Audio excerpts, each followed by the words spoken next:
നമസ്കാരം.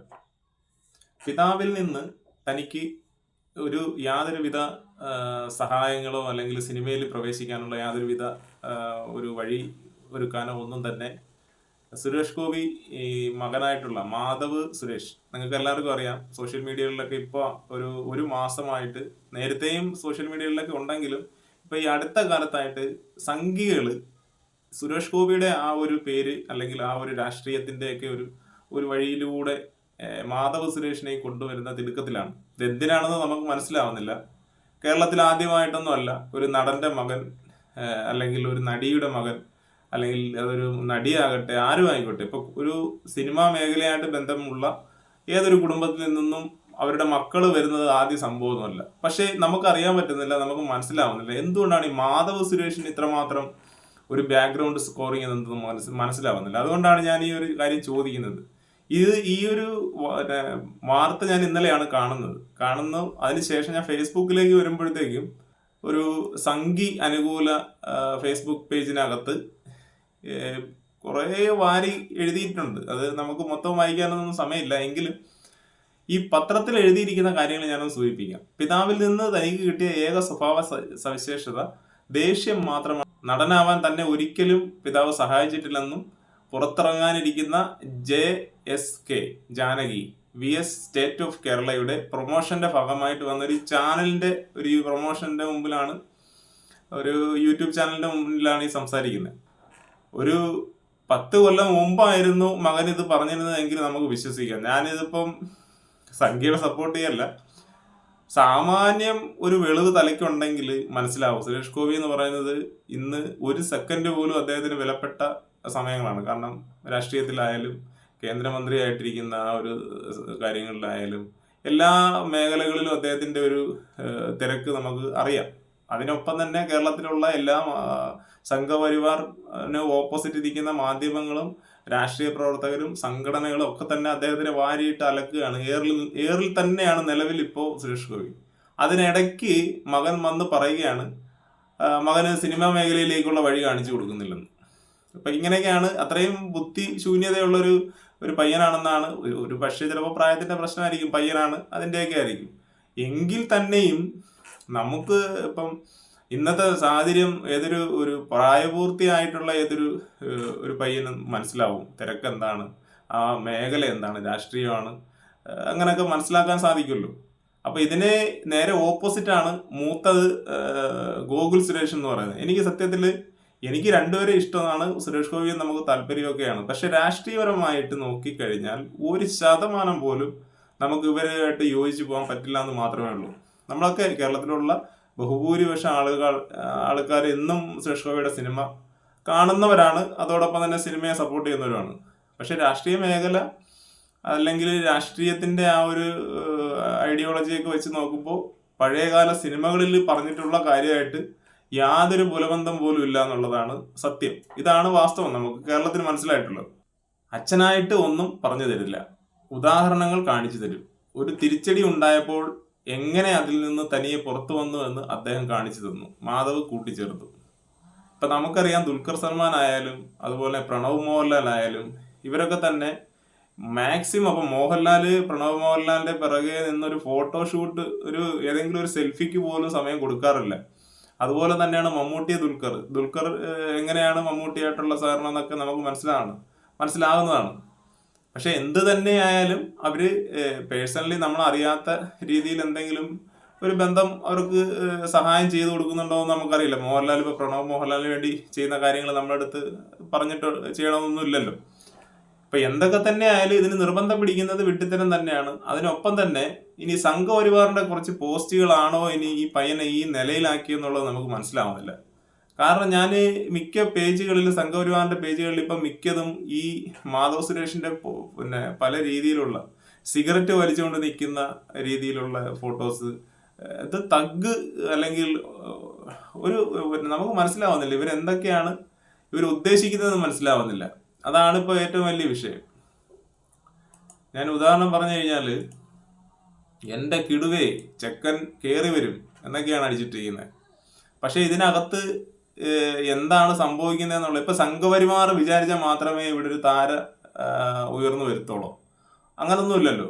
കേരളം ഒട്ടാകെ വിചാരിച്ചാൽ മാത്രമേ പറ്റുള്ളൂ. പക്ഷെ ഈ സംഘപരിവാർ ഈ മാധവ് സുരേഷിനെ പൊക്കിക്കൊണ്ട് നടക്കുന്നതിനകത്ത് നമുക്ക് സംശയമുണ്ട്. കാരണം ഈ ചെറുക്കനെ ഇല്ലാതാക്കുന്നത് ഈ സംഘപരിവാറാണെന്ന് തന്നെയാണ് നമുക്ക് തോന്നുന്നത്.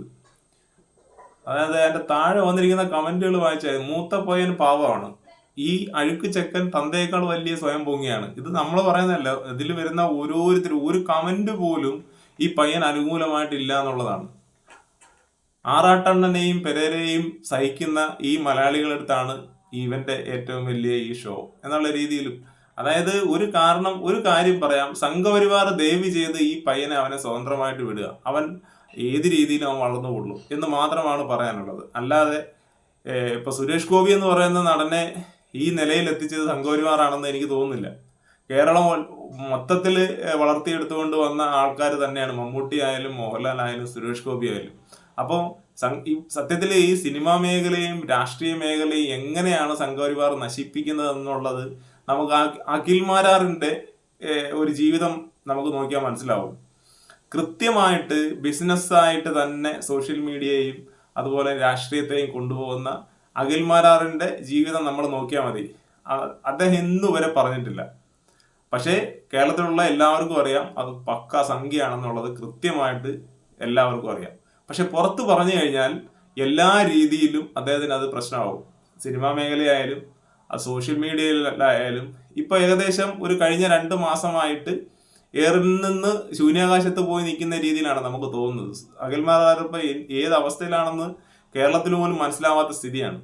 കാരണം ഏകദേശം കോൺഗ്രസിന്റെ ഒരു സപ്പോർട്ടിങ് അല്ലെങ്കിൽ കോൺഗ്രസിന്റെ രാഷ്ട്രീയത്തെ ഉയർത്തി പറഞ്ഞ് ഇവിടുത്തെ കമ്മികളെ അല്ലെങ്കിൽ കമ്മ്യൂണിസ്റ്റുകാരെ മൊത്തത്തിൽ ഒരു സൈഡിൽ ഒതുക്കിയിരുന്ന അഖിൽ മാരാർ ഒരു സുപ്രഭാതത്തിൽ രാജ്യദ്രോഹ കുറ്റം എന്ന് പറഞ്ഞിട്ടുള്ള രീതിയിൽ വീഡിയോ ചെയ്യുന്നു, അല്ലെങ്കിൽ ആ വീഡിയോ പിന്നീട് ഡിലീറ്റ് ചെയ്യുന്നു.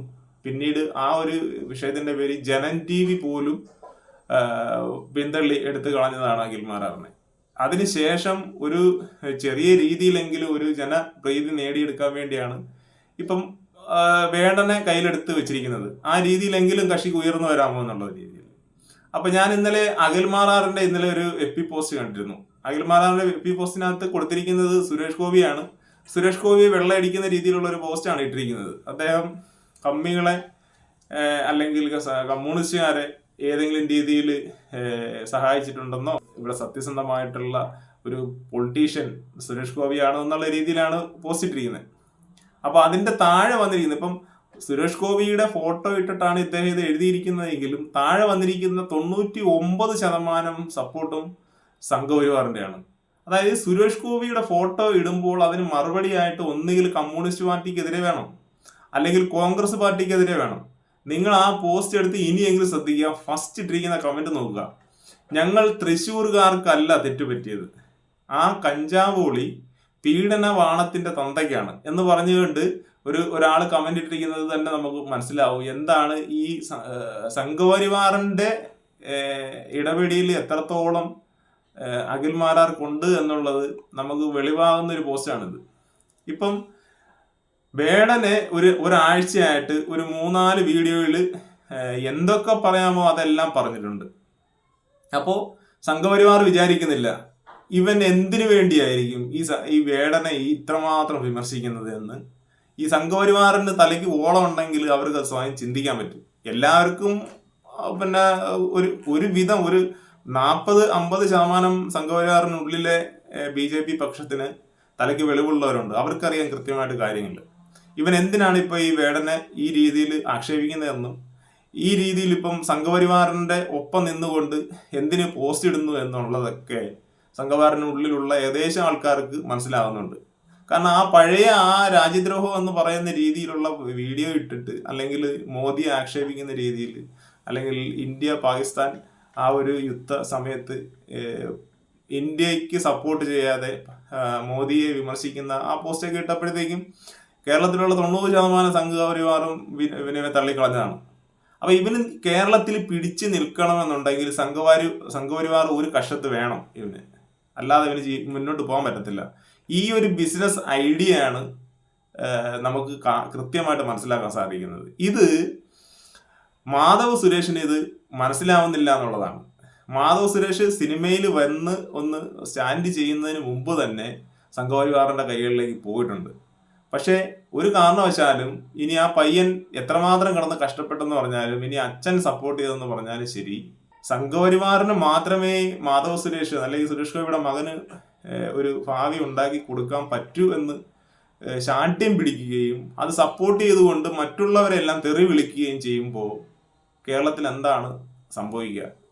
അത് സ്വയം ഓരോ RSS പ്രവർത്തകനും മാധവിനെ സ്നേഹിക്കുന്ന അല്ലെങ്കിൽ മാധവിനെ സപ്പോർട്ട് ചെയ്യാൻ ആഗ്രഹിക്കുന്ന ഓരോരുത്തരും ആലോചിക്കുക.